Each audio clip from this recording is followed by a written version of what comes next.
देव, हमने सभी संबंध, सभी मोह को त्याग दिया है और अब समय आ गया है हमारी अमरनाथ यात्रा की अंतिम पड़ाव को आरंभ करने का।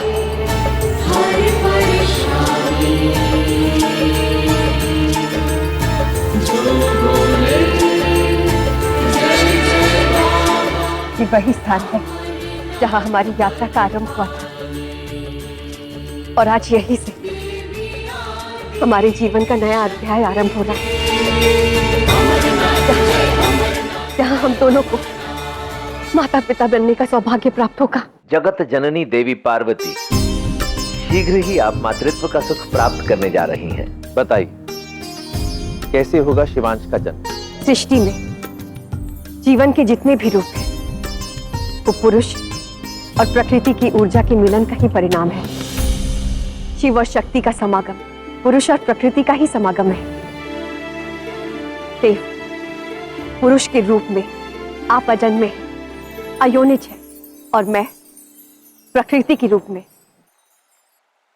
मेरा योनिज मनुष्य के रूप में जन्म हुआ है। इसीलिए हमारा अंश हमारी ऊर्जाओं का मिश्रण होगा। वो जन्म तो लेगा परंतु होगा अयोनिज। इस समस्त सृष्टि का जन्म नाद से हुआ है देव, और इसीलिए हमारा अंश भी नाद से जन्म लेगा।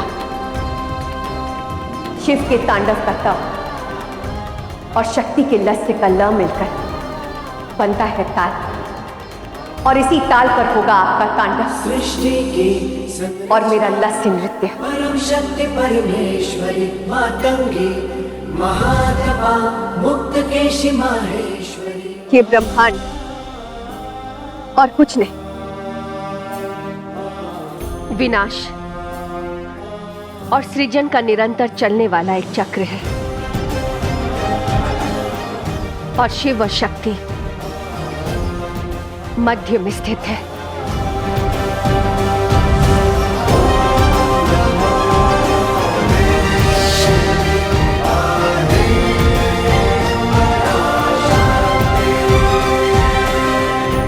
देव, मैं सृजन इसलिए करती हूं ताकि आप विनाश कर सके, और आप विनाश इसलिए करते हैं ताकि मैं उसे पुनः सृजन कर सकूं।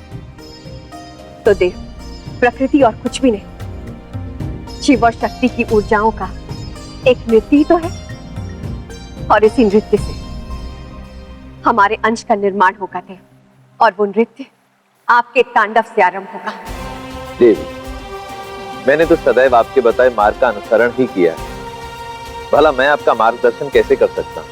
आप मार्गदर्शन इसलिए करेंगे देव क्योंकि किसी भी सृजन के लिए ताप की आवश्यकता होती है, और ताप से जल का सृजन होता है, और जब ताप और जल मिलते हैं तो जीवन में एक नया बीज जन्म लेता है। तो उठाइए अपना डमरू महादेव और कीजिए आरंभ हमारे जीवन के एक नए अध्याय का।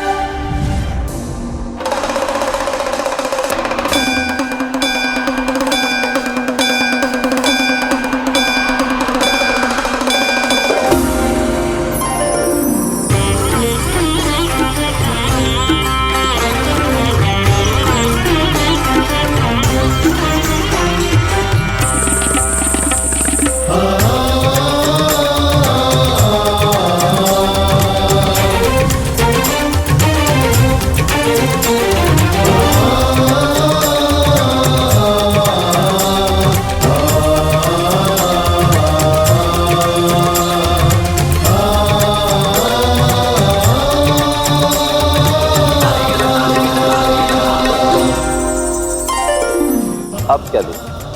अब हम दोनों साधना में बैठेंगे और ताप और जल की ऊर्जा को चरम तक पहुंचाएंगे।